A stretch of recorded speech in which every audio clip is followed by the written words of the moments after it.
Parma are an interesting club in the history of Serie A.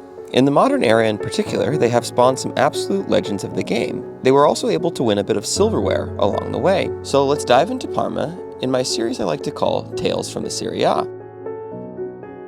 Starting in the 1990s, the club was promoted to Serie A, and under coach Nevio Scala immediately began accruing honors. They were able to defeat Juventus in a two-legged Coppa Italia final. No small feat considering Juventus were absolute giants of the game at this time in particular. Parma had a homegrown striker, Alessandro Melli, as well as Swedish international Thomas Brolin. Attenzione, cross pericoloso, colpo di testa e gol! Melli! Parma in vantaggio, Melli al 47esimo! Trova il varco, Brolin, attenzione, Cuoghi, tocca Osio, solo e gol! Osio! Sono due grandi azioni del Parma. Stavano tutte, sono un po' emozionato, me lo deve consentire però credo che i ragazzi abbiano meritato sia a Torino che qua due gare di grande intensità, due gare di grande qualità e alla fine credo che il migliore abbia vinto. Senta, mi scusi, ma Minotti ed ecco qua l'immagine più bella ad effettuare questa Coppa in alto per il Parma. Pallotta, Zoratto, Grun, Puglia, Minotti.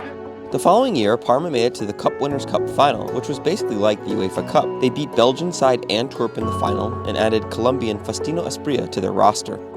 The club began to get significant investment from dairy giant and parent company Parmalat around this time, helping to round out the squad. The next few years saw a series of Supercoppa and Super Cup wins, and they made it to the final of the UEFA Cup, facing off against fellow Italian giant Juventus. Parma triumphed with Dino Baggio goals. The team also featured an up-and-coming Gianfranco Zola, having been bought from Napoli. 1996 saw a manager shakeup with Scala leaving. He was of course loved by the fans considering he had brought Parma unprecedented success in the club's somewhat tumultuous history. His replacement was no slouch though, Carlo Ancelotti. He overhauled the squad. He brought in players like Hernan Crespo, Fabio Cannavaro, Gianluigi Buffon, and Lilian Thuram. Obviously all giants of the game, all getting their start at Parma. Ancelotti guided them to the second place finish in qualification for the Champions League, for the first time in the club's history. Il Parma parteciperà alla prima Champions League della sua storia. Il secondo posto in classifica tanto vale. Verona porta bene ad Ancelotti che qui conquistò la Serie A con la Reggiana ed ora un posto in Coppa Campioni col Parma. The following season they finished 6th in Serie A. They were unfortunately booted early from the Champions League, but still, for a team that was promoted less than 6 years earlier, not too shabby. Ancelotti then left to coach Juventus, Milan, Chelsea, PSG, Madrid. The next season the manager was Alberto Malsani, who led them to their most successful season yet. They won both Coppa Italia and UEFA Cup against Marseille.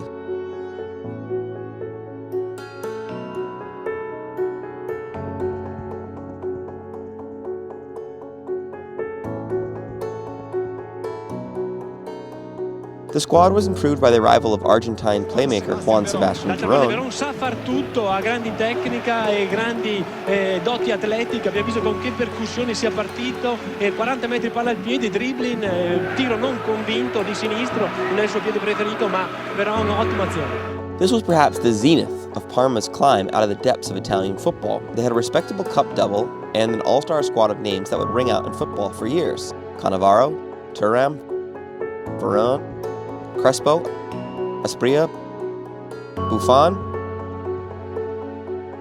Veron, however, left in the off-season for Lazio, one of the biggest transfers at that time, and was replaced by Ariel Ortega. The Parma faithful really wanted the team to challenge for a Serie A title, but this proved to be difficult. The team still did well, although enduring a 10th place finish and some reshuffling in the squad and manager. Buffon and Thuram left for Juventus on big transfers, but new coach Cesare Prandelli was able to boost the team. He brought in Adrian Mutu and Brazilian striker Adriano, a guy who deserves his own video. Both attackers linked well, plundering goals for the side.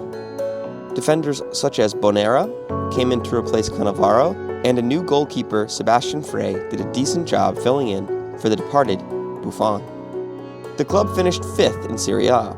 Also, Cannavaro's younger brother Paolo began to feature, and a young striker named Alberto Gilardino. The club also brought in Japanese midfielder Hidetoshi Nagata. Fresh off his Scudetto winning season with Roma, Nagata would play an important role in the 2002 Coppa Italia victory over Juventus, scoring a goal in the final. Alberto Gilardino also came of age, scoring 23 goals 2 seasons in a row. The party was, however, coming to an end. The owner, Callisto Tanzi, had over-leveraged his dairy giant Parmalat. Starting in 1961 as a small pasteurization facility, the company had grown to a behemoth in the food space. Multiple subsidiaries the world over, and some 30,000 employees in the factory as well as the company's Italian headquarters. Among many other things, the company had been lying about its losses and true valuation, and then selling itself credit-linked notes based on inflated stock prices and profits. The cracks began to show, with senior executives getting axed and a reluctance in turning over the books. The stock price, however, began to fall, losing investors millions. Finally, the CEO and founder Tanzi was arrested along with his cohorts. Following a trial in Rome, he was jailed for 10 years. Many of the top executives got off, however. As the flailing company was eventually bought, it began to sue big companies like Bank of America and Deloitte for aiding in the cover-ups, false accounting, and false evaluations. And they won. Deloitte had to pay $149 million and Bank of America $100 million. In total, the company received $700 million in settlements, which helped to keep it afloat. It was eventually bought up by Lactalis, a French food and dairy conglomerate. With steady investment and correct corporate management, the company had begun to make a comeback. All this being said, the club still had to sell its top players to bigger clubs as Parma itself was part of the fraud and was in desperate need of money. Players like Nagata left and eventually Gilardino and Frey. Things were never the same. In 2004-2005, the club barely survived relegation, finishing a dismal 17th. They held on for a few seasons until they were relegated in 2007-2008. Eventually they would bounce back, but I think it's a fair place to stop the story of Parma's rampant rise and golden era of the late 90s and early 2000s. I also think it's an interesting and all too familiar Italian football scandal, and perhaps typical Italian scandal overall. Tanzi only ended up serving 2 years of his 10-year sentence, and he was released on house arrest.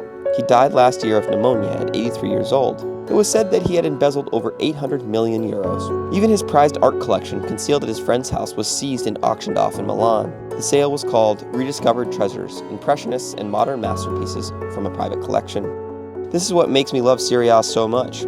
Passion, quality, drama, scandal, intrigue.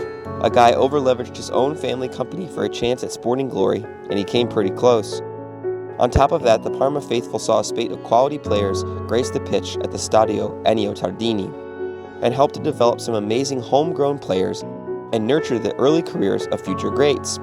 Just listen to the names: Fabio Cannavaro, Paolo Cannavaro, Gianfranco Zola, Faustino Esprilla, Hidetoshi Nagata, Hernan Crespo, Juan Sebastian Veron, Alberto Gilardino, Gianfranco Zola, Marco Di Vaio, Bonera, Adriano, Adrian Mutu, Lilian Thuram.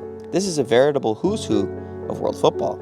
It even employed Cesare Prandelli and Carlo Ancelotti, two of the best Italian coaches ever to grace the game.